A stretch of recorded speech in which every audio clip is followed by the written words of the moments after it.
Welcome to McPlum, simple solutions served daily. You'll start by preparing the phone and your finger.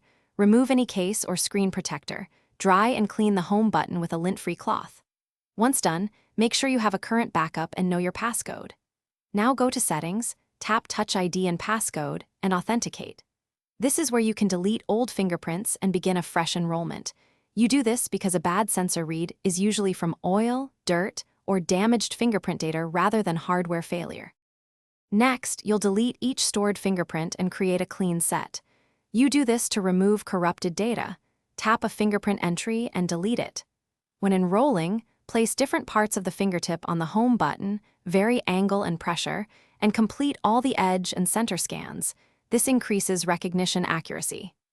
Once you've added at least one reliable print, restart the iPhone to let software reinitialize the Touch ID subsystem. Finally, test unlocking, Apple Pay, and App Store purchases with the new fingerprint so you confirm full functionality. If recognition still fails, make sure iOS is up to date and try Settings General Reset All Settings. This preserves data but clears config that can block Touch ID.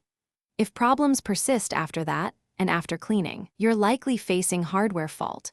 Avoid third-party parts and book service with an Apple-authorized provider so they can verify and replace the Touch ID module if needed. Thanks for watching. Stay juicy and subscribe.